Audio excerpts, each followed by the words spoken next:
We've There arrived. we go. We've arrived. All right. Hold on. I'm going to do a small intro after you do an intro. Go. What's up, guys? John Sentes, Alex Rojas here. Let's Win a Ball Game podcast. I don't even know what number, doesn't matter. But anyway, we're here in the middle of the playoffs. The championship series are here. My boy Alex and I have a lot of fun things going. We just tried to do some Instagram live stuff, but on another page that we just – so please go follow Let's Win a Ball Game on Instagram. We will put that – I'm putting that in the comments right now. And it is what you think it is. It's nice and easy. Let's win a ball game. So go ahead, buddy. So my introduction. Good morning. What's going on? We are bringing this Let's Win a Ball Game content to you because both of us, now that we are a part of the peanut gallery, but we are a part of a select percentage of the peanut gallery that actually knows what's going on, right? And is paying attention to parts of the game that most people that are carrying a scorebook at home or even in the stands aren't seeing, because it's not reflected in necessarily the results. It's how the process is being applicated, I guess, right? So it's essentially the idea that John has played so many years of collegiate and professional baseball, and now he's coaching. I played a good college career, shortened professional career into coaching, and it turned into a lot of the meta that we were interested in. We got bored with the, as we call it, the 15%, and we wanted to focus more on the 85%. Excuse me. And the point of the content that we're bringing is to educate you guys on the meta of the game, because 15% of the game, what we mean by 15%, those are the drills. Those are the infield drills. Those are the top hand, bottom hand. You know, we're hitting heavy balls today with heavy bats. Like, that's a part of it, right? It's not so much about your pitching mechanics, right? It's understanding, how does your ball work, right? You can fix your mechanics all day long, but at some point you need to be competitive. And when you're competitive, what does your shit do? What does it do? Okay. What does his swing do? What is he capable of?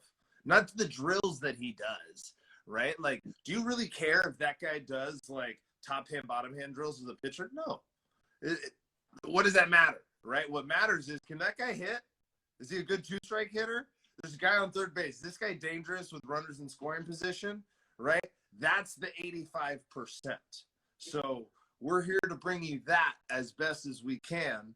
And because I'm rolling right now, I'm going to ask you a question. We saw a really good ninth inning by Will Smith, and he shut down. Well, Trey Turner should have hit a home run in 29 of 30 ballparks, so that happened. But whatever, we're going to ignore that because it was a flyout, right? But he has a shutdown inning, and I just want to hear what you can say about shutting down an opposite-handed hitter. Right-handed. So Well, you're a righty, so I'm talking about throwing to lefties. But as best as you could speak for a lefty, right? Because they were three right-handed hitters. right. I think the threats are the same, right? Like, what, as a hitter, what do you not like to happen? Like, what makes you uncomfortable? And I think everybody has a different weakness of that process, right? So some guys don't like the ball inside, especially coming at them, lefty to righty, right? So, you know, as a righty, one of my favorite things was I could just blow fastballs inside on lefties all day, because to me it felt like a fastball away to a righty. It felt like the same pitch, the same angle. And so I stand on the far right on the mound trying to play the angle game, and so it's really coming at them. And so if I miss inside, it looks like it's coming at their hip. And so just making them uncomfortable with that. So I love to play cutters inside to lefties, and, you know, Andy Pettit, Keuchel, a lot of these guys make a living on just running the ball inside. of these guys, and it's the same concept as a righty sinker baller, right? Of just trying to run it inside, standing on the opposite side of the mound, trying to run it in on the hands. And it has pros and it has cons. So, attacking hitters opposite-handed there's just a lot of choices and holes, and how the guy gets in the box, to his rhythm, to his practice swing, everything, all the information that you can gather against the opponent will allow you to see what holes that you can exploit. So we talked about flat swings and more of a vertical stance and a horizontal stance. Let's leave it at that, right? It's more about where the guy is, right? Because that's going to dictate his swing. It's not necessarily that his swing is flat. It's like his body position makes his swing flat. So let's use that to our advantage, right? Most lefties, they kind of have that little uppercut type swing. They've got that approach going for them, which God bless them. I'm not sure why they have it. They got it better than righties. But you're trying to miss bats in that scenario, right? Those are the powerful hitters of the lineup. More of the contact hitter, I guess, with Trey Turner. A.J. Pollock is a pretty big power threat. I forgot who else was in that inning. I'm not sure if it was Chris Taylor and Trey Turner, but I believe that was the order, or something around that order.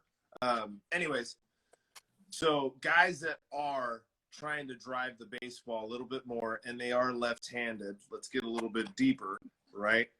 That these guys are a bigger power threat. What are you playing with? Is it me? Am I pitching? It's you. It's you, John. Okay. All right. I need an identity, though. You know what I mean? I need to know, is it Big Papi? So let's go. Okay, who's more of a realistic left-hand? So let's go with the Dodgers, right? So let's go. You're facing Cody Bellinger. That's fun. Okay. Then you're going to face Gavin Lux. Good athlete. I apologize. That's what it's like at the house with a hound dog. And Gavin Lux, Cody Bellinger, who's a third left-handed threat in that line? Let's say Max Muncie, his arm just healed yesterday. He's ready. He's hitting right now. All right. So those are your three guys. You got two solid athletes and then a definite power threat. Yeah, I understand. That's funny. So, yeah, I would say that you got three different lefties, right? You got tall guy, you got medium, and you got short guy, right? So Bellinger, it's obvious that anything elevated away, he's going to go, left center shot. So, and we want him to chase, right? So we're going to have to get him. We got to get him in swing mode. So we'll probably start off fastball away to see what he does, see if we can keep it down. And if he reacts if he does nothing, then we might go split or backdoor cutter right off of that. If he reacts there again, if he does show his swing, he pretty much, once he gets into swing mode, he pretty much picks up his rhythm and just starts swinging at everything. So the danger there becomes the inside one that he can turn on. So I'm probably going to backdoor curveball and try to bounce it. Yeah. Right? Just stay away from him completely if I can get to him there. So still going to start off with a heater. If you elevate it, there's your risk on the first one, but he's really looking down and in first pitch. So I wouldn't come in. He really does. What? He comes out so hard forward on his first 2 or 3 pitches that he takes. Unless he's in a scenario where he has to be a better hitter, where he has to have a little bit more discipline, but he wants to come out of his shoes. Right, totally. He's trying to Reggie Jackson everything. Right, of course. That's where, even Dave Roberts said in that thing, hey, control the barrel, right? Which, those guys just don't like swinging 80%. You know what I mean? It's just not in there. They just can't keep the barrel moving. And the feel of the idea of the touch is, it's just a different thing. I mean, so yeah. And then let's see, Lux. He's super balanced. I was going to say, he's trying to go the other way. So I'm going the fun one. I'm going to try to get him to roll over. So I'm just going fastball inside hard, trying to paint, and then probably cutter in, and then probably split away. What's up, Coach Matt? 5-tool coach, doing the thing out of TPC. This is why I like doing this game with you, because I tried to like stop what you were saying in like middle of my head and like see the pitch happen, right? Guy that's like super athletic, he's a little bit more upright. He's got that more upright stance, and then he tries to get into his hinge a little bit later. Not a big hinge, but he's kind of doing that little seesaw motion. So he's one of those guys you can catch pretty easy in this back and forth type game. It's pretty easy. Not saying like you got to still execute it, but like that's his game. That's kind of like what's happening there.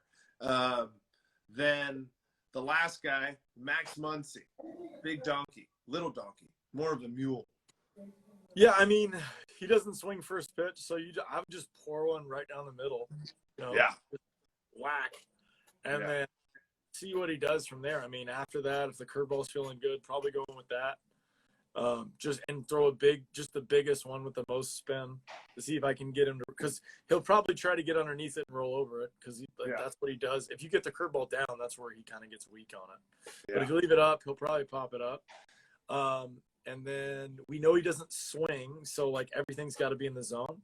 So you can't throw Vader, can't throw the back foot slider. 40-something home runs and he doesn't swing that much. It's really right. Right, it is, right? So I'd probably say like the up and in fastball probably would be the next one that I would get. He doesn't hit that very well. He likes it more out on that fastball. Yeah. So like you're just gonna have to slow him down and then get him like cheating away and then try to surprise him inside. Yeah. You could probably get him with a 2-seam fastball inside, probably. Mm-hmm. So he's definitely another guy like Cody Bellinger is more of that sweeping swing where he is so aggressive because he has so much plate access. He can just run into shit and still hit it hard. But Max Muncie, and we're just talking about these guys, Max Muncie has that presence in the box where like he's not going to swing. So he's not going to be in swing mode as easy. Like you can stay away from Cody Bellinger, and like we've seen that work. Like we haven't really seen for a consecutive season Max Muncie, since he's got to the Dodgers, really struggle with like swinging out of the zone and getting beat on bad pitches. So I liked what you said there. That was nice. So let's talk about tonight. What do you expect out of Uncle Charlie Morton, one of my favorite old timers, gets better with age, and his opposite, the young gunner, Walker Buehler. He could be a Navy SEAL. Like his face, he has that look of just like chiseled, like there's 1% fat on his body. Just what exists in his cells. Yeah, I'm looking up. I went to Baseball Savant, right?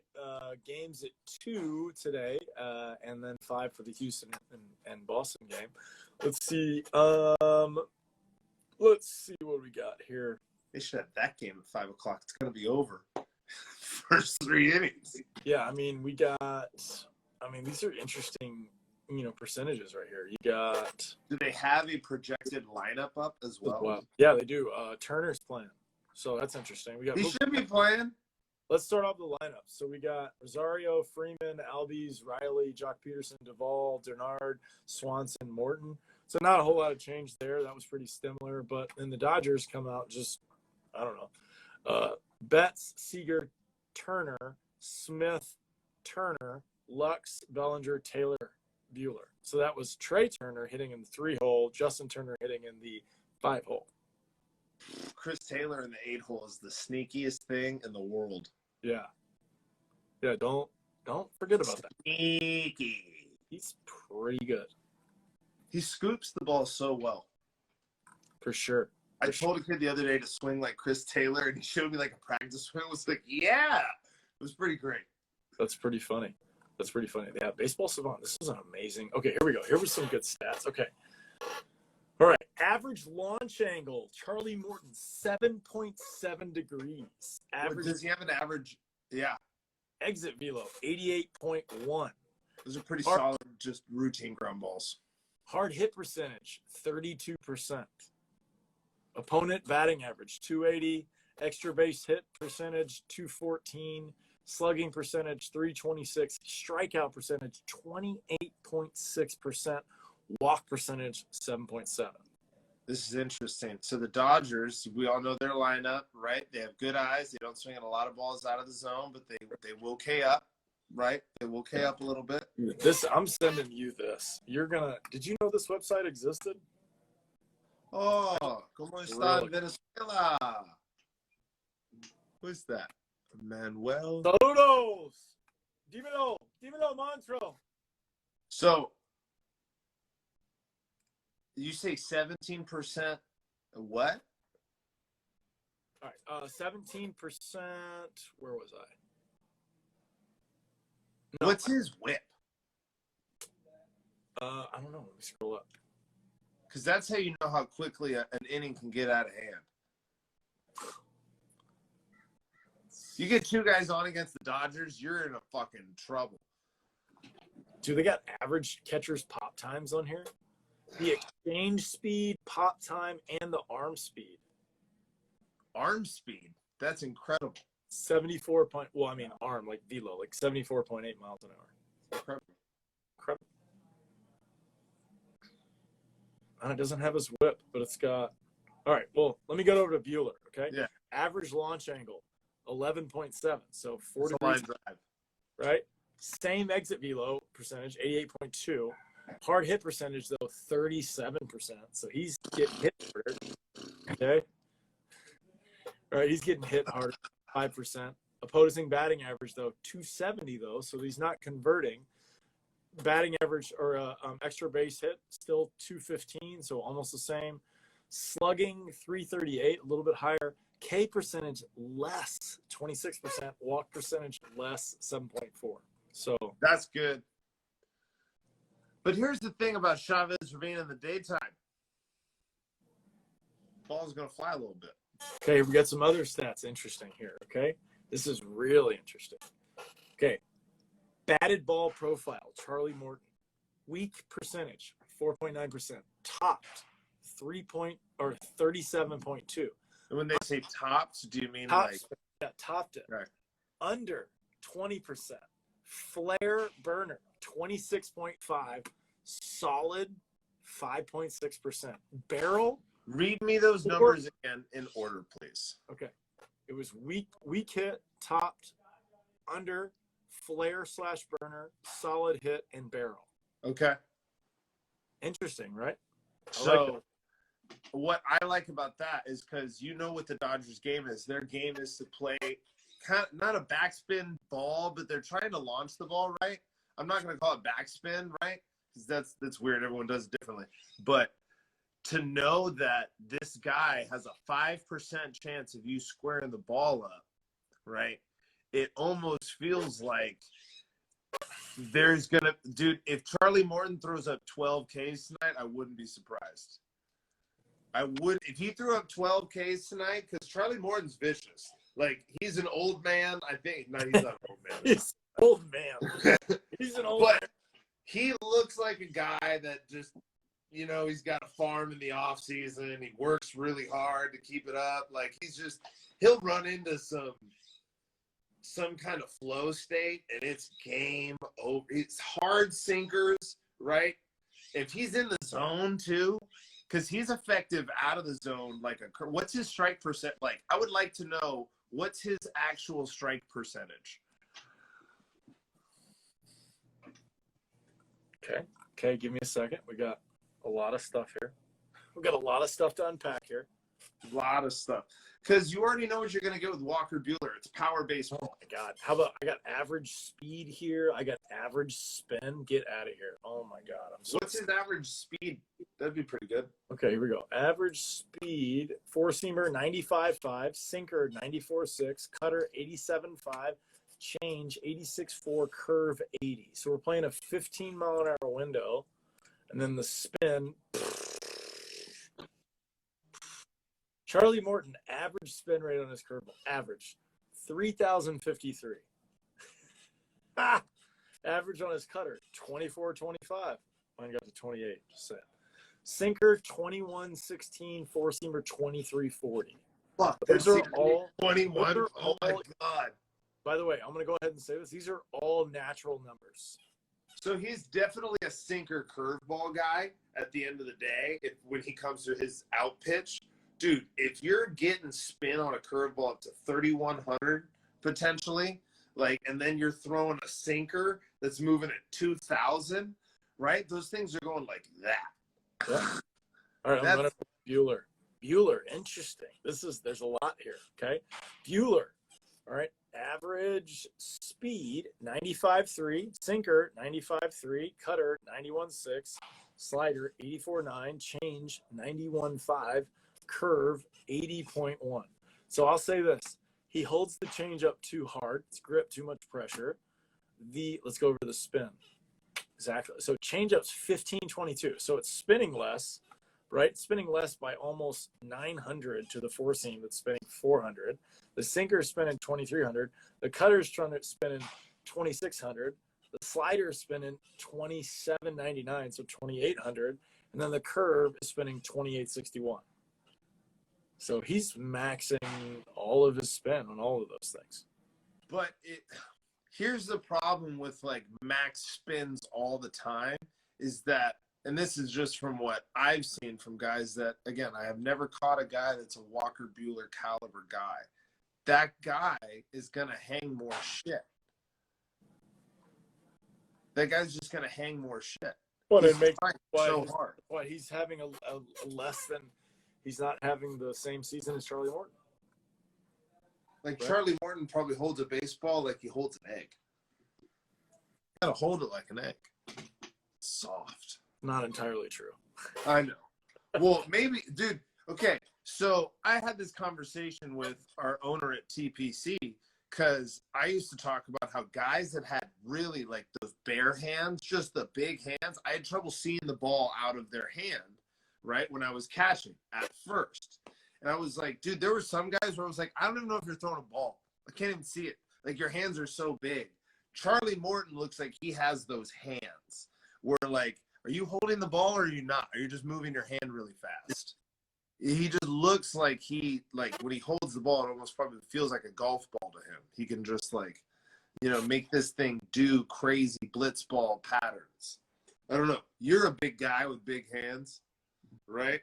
When you hold a ball, right? That's a regulation sign. That's not what it looks like in my hands. I'll tell you that right now. But when you have a high finger access, right? And you can like do all this stuff with your finger, right? Does that help you? Which part?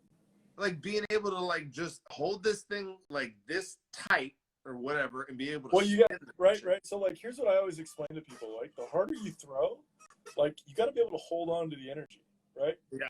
So like, if you can get your thumb past the center of the ball and still have a gap, then it's still in your fingertips, but you can move faster as you go through it, right? And it's not becoming unstable. I think a lot of control issues come from lack of stability on holding the center of the ball and being able to move your hand as fast as possible with what it's doing. You got to be able to, I mean, that's what Sticky's doing. Sticky's just stabilizing the ball in your hand so that you can move it faster. So if I'm Charlie Morton, right, how hard do you realistically think he's actually holding this area of energy, right, when he's pre-pitch? I mean, not different. I haven't thrown with a guy that throws like pretty hard, that doesn't talk about more of a stiff wrist type of release with a dunk wrist. Because if the wrist becomes too weak and you go forward, it gets really floppy. So the wrist has to be in line as it goes. It has to be connected to the whip of the arm. It can't like get underneath it with that right there. You see a lot of guys that hold the wrist flex, and that's like not entirely what you want. That's super interesting. Do you know that it's like a break? What? The good Olympic runners, like sprinters, the guys that run the fastest, they talk about how stiff their ankles need to be. Wham, wham, wham, wham. Keep your force going. Spring. Yeah, I could see that as the spring.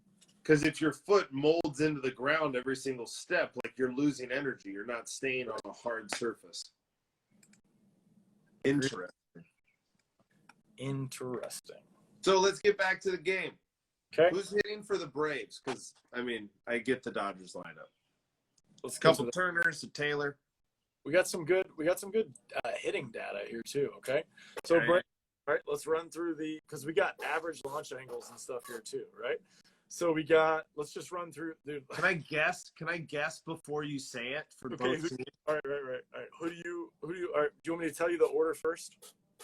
Does it have the team?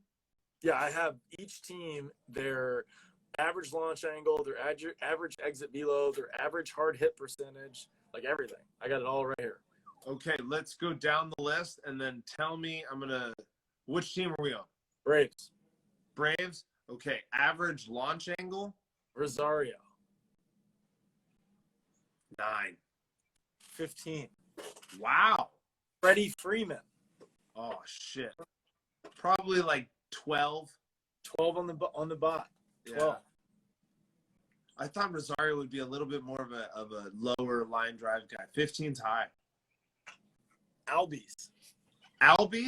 16 or 17. 21. Yeah, he's high. He's super high. Riley, dude, I've only seen him swing like 3 times. 18. 14. 14. Okay. Jock Peterson. Oh, what? 35. Just kidding. 22. 14. Oh, man, he played me. He's a bad bitch, though. Adam Duvall, biggest center fielder in baseball. 15.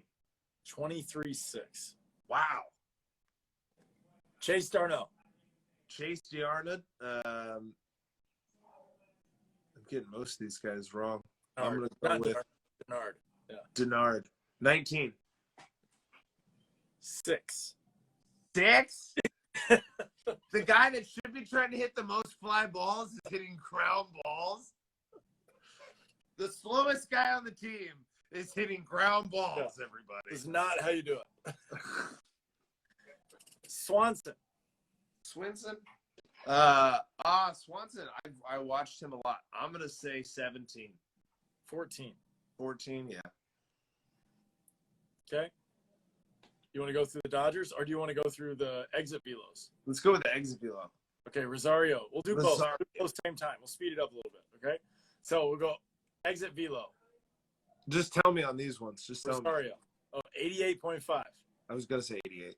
Freeman, 91. Albies, 89. He hasn't hit a ball in a week, though. Austin Riley, 90. Jock Peterson, 91. Adam Duvall, 89.8. Denard, 89.9. Swanson, 89.3.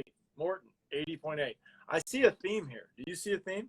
They can all hit the ball about 90 miles an hour. Yeah, that's Okay, now here's another weird one. Hard hit percentage. Rosario, 35. Freeman, 46. Yeah, he smacks. Albies, 37. Riley, 45. Jock Peterson, 47.6. Duvall, 43.9. Denard, 43.9. So he's hitting it hard.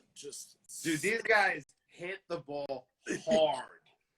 He just wrist rolling through it. He just pissing Serena across There's no trampoline effect here, folks. This is man ball. This is real. These are men. Swanson, 42.7. So Braves seem hot, by the way. 42.7 for him. Wait do you see? That's pretty high for an 8-hole hitter. Hey, wait for these Dodgers. Here we go. Mookie Betts. Okay. Give me the launch angles. What's that? Yeah, let's go launch angle first. Okay, launch angle, 18.9. Leading off. Right? Exit velo, 90. Hard hit percentage, 41. Corey Seager, launch angle, 10.7. Exit velo, 91. Hard hit percentage, 49.3. So he's smashing and just trying to hurt. He would hit more line drives if he didn't go onto his toe that makes him come up onto his hip. That's why he's so low. Yeah. Yeah. Watch him tonight, guys. Hold on real quick. Watch him come up onto his back toe, and you're going to see his barrel come up. His barrel is going to do that because his hips are going to come that way. That's it. Keep going. All right. Will Smith, Trey Turner, 11.4. I would have thought it would have been way higher. Yeah, no shot. Dude, that guy loves to hit the ball on the ground and beat it out. Like, that's what I'm pretty sure. I'm thinking the other Turner. I'm sorry. I was with the other Turner. Yeah, we'll get there. We'll get there on him. Hard hit percentage of 46.2, so he doesn't miss the ball, which is that's kind of bad for him though. Total One hoppers right at the shortstop. Does that thing where it's like it's so hard to do that. I never understand that. All right, Will Smith, 19.4, 90, and 43.8. Those are dingers. Yeah. Turner, 19.2. Yeah. 9.9, 42.4. Yeah. Hard fly balls. Gavin Lux, 11.3, 89.8, 40.2. Bellinger, 22.2, 89.3, 34.4. Ooh, they put a blue box around him. I guess 34 is a little weaker. And the blue indicates weakness. Cold, I believe. It's cooling. I don't really have that. Anyway, and then Chris Taylor, 17.4, 88.2, 38.1. So he just doesn't hit the ball that often. Now the red, okay, let me run back over. The Braves have 1, 2, 3, 4, 5 red colored boxes, 2 light blues, and then I believe yellow would be average here. So at a couple averages, right? Now the Dodgers have 1, 2, 3, 4. Do they have an average distance on anybody? Not seeing anything right now, but maybe if I went to player profile, individual. Average distance would be interesting. Because ooh, here's such a good one. Yeah. First pitch swing percentage. Yep. Right, here we go. Here's a We're good one. going to predict the first inning here. Okay. All right, so oh my God, this is a really good chart too, right? All right, first inning swing percentage, okay? Who's leading the Braves in starting lineup in first pitch swing percentage? Freddie Freeman. No.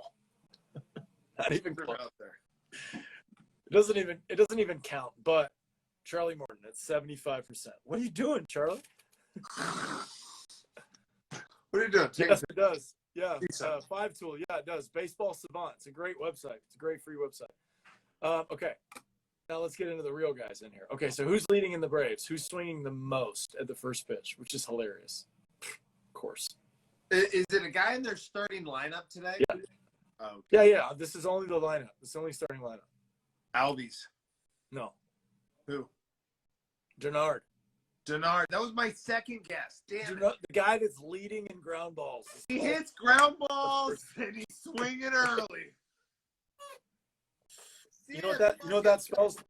Oh, you're getting the cutter. That's all you're getting. Could you imagine telling a guy that and just being like, you ever thought about seeing one? What's his second pitch swing percentage? Is it like 99? It's gotta be. He's like, I didn't swing yet. Gotta swing. All right, so leading. Maybe he's just trying to get out of there to focus on defense. He's like, if I just hit a ball on the ground, I get out the quickest and the easiest. So this is kind of, let me read the categories here. This is really interesting too. So we have zone percentage swing, or zone percentage, right? So the ball's going in the zone. Zone percentage swing, so you just swing at the ball in the zone. Now, Freddie Freeman is getting 49% balls in the zone, which is interesting. He's getting 50% strikes. And then he's swinging at 77.5% of those balls in the zone. Wow. Right? Then the next closest one is Eddie Rosario at 75.8. But then right next to that is Denard again. So he's swinging. I'm swinging at anything I see. First pitch. That's my motto. Hey, strike, rollover. It's so obvious. it's so funny by the data that we know that he's just negative attack angle. It's like, well, you're just Hey, and you know what? Hey, watch him on deck, dude. He goes straight here. Yeah. And you know he's swinging first pitch. Walker Buehler, if you throw him a curveball at all tonight, you deserve whatever happens. Right. Okay, so here we go. Now, okay, so then you have chase percentage, right? Which is also hilarious, right? Because you got, okay, we got, all right, leading chase percentage. You got Rosario chasing 35% of the time and Charlie Morton. So, like, Charlie's just going to strike out. He's swinging at 3 pitches. He's not going to hit any of them, but he's going to swing at 3 in a row. Just like Gerard, they go to the same hitting coach. How about this? Freddie Freeman, 25% chase. Wow. Well, right now, for sure, when you've got 9 strikeouts or 7 strikeouts. Not bad. I mean, Swanson's 24, Denard's 26. Well, you expect more out of Freddie Freeman. The dude, do you remember that Instagram video that came out like 3 years ago where he called everything he was going to do in BP? Yeah. It was one of the most beautiful videos I've seen about hitting in a while. Yeah. It goes line drive over the shortstop. Whack. Yep. Line drive over second base. Whack. He's good. Yep. All right. So now total swing. There's another one that's pretty cool. It's the edge percentage. So I guess they're swinging at pitches on the edge, which is interesting because I guess that would be like if they know the zone or not, right? And then you got swing percentage in general, right? And everybody seems to be between 48 and 56. So like 50-50, people are just swinging, right? Hold on. Can I pause you for a second? second? Exactly what I've been saying. Okay, so there's always these funny things, these phrases that these old timers have, right? If you don't swing first pitch, you're going to swing second pitch. That means you got a 50-50 shot. You got a 50-50 shot if the guy's going to guess swing on every pitch. So with what you're saying, right, like on this edge, I want to kind of come back in for a second. One of the things that I've been looking at for point of impact for my hitters is getting them to understand why we want to see the ball up, because the likelihood of it maintaining its strike is a lot higher than a ball that's down, right? So a guy like Freddie Freeman, who's swinging at 77% balls in the strike zone, he's seeing the ball up and he's making his decision to go with that swing for a certain amount of time. But when the ball's down, he's a little bit more hesitant because it could stay down, right? So seeing just from that standpoint, like I've looked at hitting articles where they talk about point of impact when it comes to like pulling an inside pitch versus pulling an outside pitch and what the velocity difference was.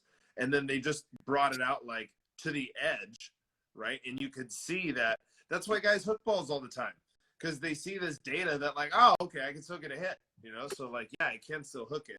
But then the data also shows you shouldn't. Sorry. Keep rolling with your data. You're on a roll. Yeah, this is good stuff. I'm actually like taking a couple screenshots just for us right here because we got some. I mean, there's a lot of really cool data in here. Okay, let's get back to the Dodgers now. Okay, so we got where are we at here? Oh, dude, they got ground ball. What's FB? Fly ball, ground ball, fly ball, line drive, pop up, pull, straight, oppo. Man, what a great show. Just do the 3 outcomes: ground ball, fly ball. Can you do that? Yeah. Let's do Mookie Betts. We got 34% ground balls, 33% fly balls, 23% line drives, and 8% pop ups.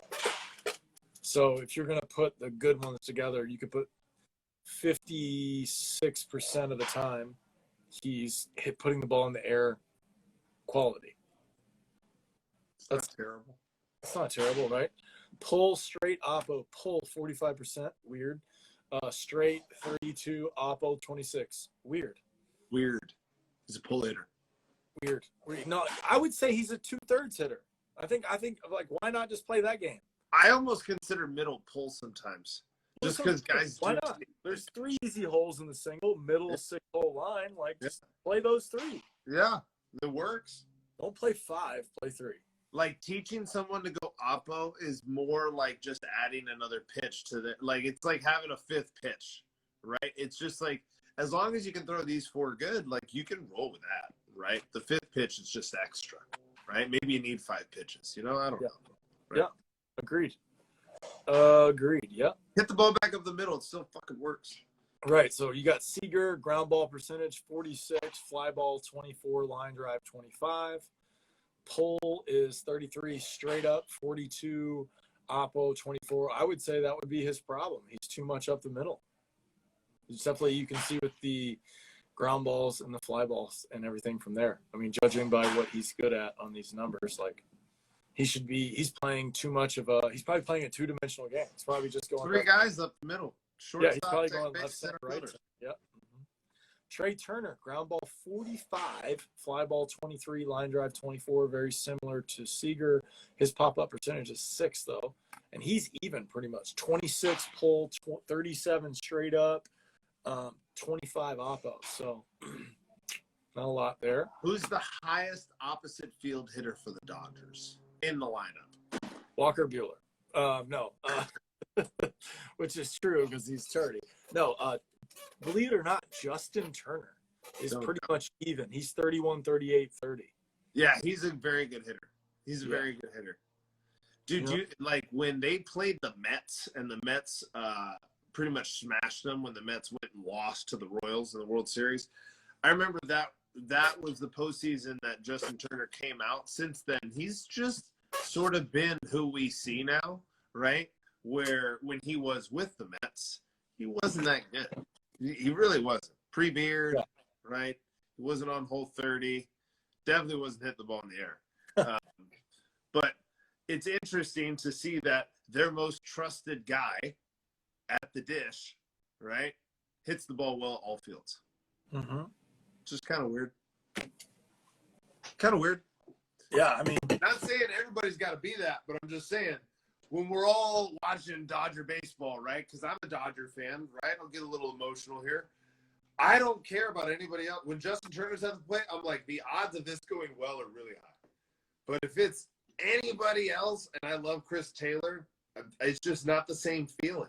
Like Mookie Betts, not the same feeling. Trey Turner, not the same feeling. Cody Bellinger, no. Justin Turner, because I feel like that guy would be so scrappy in the box. He's hard to strike out. He'd be hard to fool. Right, he's on you.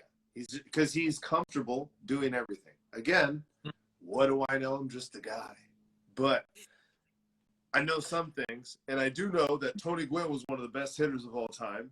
Pete Rose was one of the best hitters of all time. Who else did we find out had like 10,000 at bats that shocked everybody? It was somebody that was just extremely seasoned, and you see that a lot of these guys are good at hitting the ball at every field, right? So it's one of the things that I actually preach when it comes to bat speed. It's more about understanding how your swing works, right? And understanding what has to happen for your body for everything to work together. Learn how to hit opposite field, boys and girls. If you learn how to hit the ball the other way, you're going to hit the ball hard. So here's another one. I'm going to go to the opposite side of the same point. Yeah. Full straight and oppo for each starting pitcher. Oh. And so that could give you data as far as how you think they're pitching it, because you have Walker Buehler, who's 35% pull, 40% up the middle, 24% oppo, right? So to me, that means that he's putting things a lot kind of more in the middle of the plate, but also like utilizing his center fielder more. And if you have, who's playing center field? Mookie Betts? Yeah. So Mookie Betts is a great athlete. Here's another thing that I heard a baseball guy say one time, which was you should always use your pitcher's strengths, even if it's the hitter's strengths, because they're not always going to get a hit if they pull the ball. You know, like that doesn't always mean they're going to, like, yeah, if you pull the ball 42% of the time, doesn't mean you get a hit every single time you pull it. Right. So, like, don't be afraid to go into the dragon's lair. You know, if you want to slay that dragon, you got to get in there, you know. Yep. You got to slay that dragon. You got to slay that dragon. Take that gold. Rescue the princess, right? Totally. If you're a plumber, definitely rescue the princess. Always.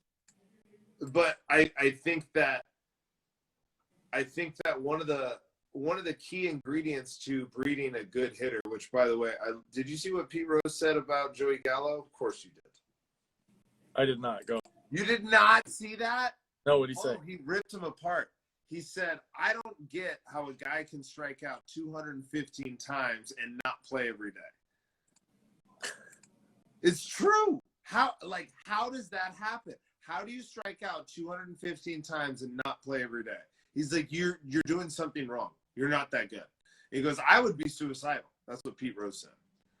So like that says a lot about, you know, the guy's a savage. He's a savage. It's true though. Like, how do you have probably 300 something at bats and you're going to strike out 214 of them? Right? Like more than 2/3 of your at bats this year you struck out. I don't care how productive you are. Like, you didn't, like, you can get out and you can get out and still be productive, right? You can put a ball in play and still be extremely productive. The fact that that person has nullified his ability to do that by just trying to, you know, hit the ball in the air and hit it out, I could argue you're not that good. Yeah. True. You're not that good, man. Well, so it's interesting, too, because you got Charlie Morton, and he's 38% pull. So I'm sure with the curveball and the fast, slow game that he's playing, he's trying to get guys out front, especially with your fly ball percentage being 20, ground ball percentage being 49%. So he's painting. Let's see, we got four seams main. He's going to throw a lot of fastballs tonight, though. You think so or no? I think he is. I think he's going to – I think he's – but not like fastballs. I think he's just going to move around with the fastball like a mouse, like on a computer screen. Percentages for you. Ready? Yeah. 36% four seam, yep. 36% curveball, yep. 13% sinker, 8% cutter, 5% changeup. Yeah, so three of his five pitches are relatively fastballs, right? So you can say that everything's going to run away. So I'm just interested, like, are the Dodgers – and so it's funny, are the Dodgers going to go lefty-lefty or are they going to go righties? They're going a lot of righties. I mean, you said Betts, right? Then two Turners, a Chris Taylor. Who else is in there? You got Turner, Smith, Betts, Turner, Taylor. Yeah, Lux is a lefty, right? Yeah. So they have – hold on, you got right, left, right, left, right, or left, right. So they're three left-handed hitters. I mean, say they're three left-handed hitters. Seager. I think hard on him too because, like, well, they put it into a computer, so who knows? Well, I mean, judging by the numbers, I think it's a smart move because, like, it's not easy to handle his curveball coming out the middle tunnel and fall off the table from a lefty. Like, you could probably see it better as a righty. The reason why I say that he's going to throw a lot of fastballs, I don't disagree with, like, any of his pitch percentages. Just like what we were talking about, these guys are, like, what's the first pitch percentage swinging for the Dodgers? Right? Like, they're a little bit more patient of a team, right? But they're also down 2-0 at home, right? So they're going to be a little bit more eager to make stuff happen, right? Curveballs are a great play as well as changeups. But they're also a disciplined team. But a well-located fastball gets an out just as much as an off-speed pitch. And I just think guys trying to do stuff, 2-0, you're down 2-0, you're at home, you know this guy is going to throw, what was it, fastball was like 36%, sinker was pretty 12%. much 50 fastball curveball. Right? 50. So they're going to be super aggressive if they see heat, right? And so that's why I was just thinking, he's probably going to throw a lot of fastballs tonight. It's funny because you could just try. I bet if we were just tracking percentages today in the game, you could just tally fastball and curveball, and I bet you would only see on average 1.5 fastballs in a bat. So if you got one fastball, there's only one more. Oh yeah, probably. 2/3 though, that's a good percentage. But I'm just saying, if you were playing the game and if you're really gonna count it, right? Yeah. If you got two curveballs, you could probably count that you're gonna have to get another fastball or something like that, right? So you could 2-1 really well. See, that's a fun game. But will it happen? I don't know. I'm just talking. Me too. I also love Charlie Morton's fastball. That's why I am akin to wanting him to throw it. Like, watching that guy mow down lineups the way that he does with his stuff, Like he has a Nolan Ryan feel to him sometimes. Like when he's rolling, he just looks like he's just throwing this ball and you're just not touching it. It's like a train. The real Walter Johnson. Sorry, should no disrespect to the late Walter Johnson, but isn't it like that? The idea that he threw so hard that it sounded like a train coming through. It was 85 miles an hour. Like there are high school juniors that throw 96. Well, and you also had a whole different thing. Like people weren't trying to throw as hard as they could the whole time. Right. It's just a different game, right? But like Kyle Bodie, when I was training at Driveline, said one of the funniest lines I ever heard. He said, if Walker Buehler time traveled and played Babe Ruth in Murderer's Row, they would throw him into jail for witchcraft and sorcery with a baseball. It's true. Like he would do these Bugs Bunny movements with this ball, fastballs that run at 96, curveballs that just snap like a whip at 88 miles an hour. Like, meanwhile, the hardest guy back then threw 84, right? Like it would just be a different thing to them, right? But it's crazy how far we've gone to where we're still playing the same game. Is this guy going to throw a fastball or a curveball here? It's just a little bit faster. It's a little bit more paid attention to, so you can make a little bit more of an educated guess. But there's still that chance that D'Arnett, he's thinking about his first pitch swinging that he had in his last at-bat. He's like, fastball's a good pitch here, but maybe a curveball's a better pitch. I feel like the guys that play that game, like you're saying, are the guys that are at the casino, and they're like, it's going to hit black. I promise. It's going to do it one time. One time it's going to happen. It's the same guy. That's the Jock Peterson type approach when he's in a hole. Like that's his, I'm in a hole. I'm just looking for this. I'm looking for this pitch. I'm going to keep swinging at it. Eventually I'm going to hit it 1,000 feet. Yep. You're definitely going to give me one. How come you didn't give me one? I don't know. You're Jock Peterson. You just hit, dude, when he pulled Max Scherzer foul the at-bat before he hit Max Scherzer 454, I had an inkling he was going to do it. Because he hit that ball foul, and I was like, he was just a tad early. He hit that ball to another county in Georgia. And then by the time, that's the craziest thing about baseball, too. Like, we complain about how slow the game is, but stuff always happens fast when you don't need it to. Yeah. Like, I was at my dad's house. It takes us 9 minutes from my dad's house to my house. In 9 minutes, the Dodgers had ran 3 outs offensively, and then Jock Peterson hit a 450-foot home run. Hey, you guys calm down. Calm down. Just slow the game down a little bit, Max. Come on, man. Hey, whenever we talk about a player having an injury or like nagging symptoms, I tend to look at that when they're playing, right? You can see some of these guys in like where their injury history is, like by kind of how they're made, like pitchers that have tight necks, tight shoulders, right? Like their hands have issues, like just talking to you more, just seeing like Max Scherzer kind of struggle with some of his neck and shoulder type stuff. Like you can see him, he's kind of always like, something ain't right. Something ain't right in there. I could be wrong. No, I agree. I mean, it's I actually have a theory on that it's his follow through, his arm stops, and the reverb that would happen from that would go all the way up into the shoulder and the neck if you whipped your hand down hard enough, right? Yeah, and really hurt. But I think he's whipping his hand down, and then the energy's traveling back up into it, and so it's just not, it can't sustain it, you know? I also look at how his hand works, right? Like a lot of his pitches, it looks like he's making hit, and I don't know him, but when we were talking about stiff wrist or like that droopy wrist, his wrist kind of looks droopy at the end of a lot of his pitches, like super droopy. I agree. And again, not a pitcher, catcher. I just watch pitchers differently. Like I would look at that and I would be like, it looks like you're doing like a Kobe. Like you're like Kobe at the end of your pitches. Yeah, it's not off. It's definitely not off. That looks very much on. Right? Very much on. Very much on. Anyways, I got to get going here. I want to leave you guys with one thing.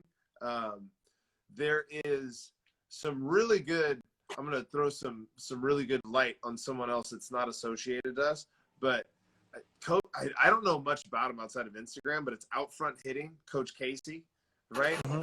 That guy has some really good content out there for kids and coaches. Just wanted to throw some light out there on that guy. He's helped us. Hey. Oh, man. Oh, hey. man. Nobody's even here. Man. All right, I got to get going. Check out Coach Casey. Thanks, guys. Appreciate it, guys. Follow our page. Let's Win a Ball Game. We'll be putting some more stuff there, too. Stay tuned for more fun stuff. And watch the baseball. Have fun. Learn something. Thank you very much. Later, guys.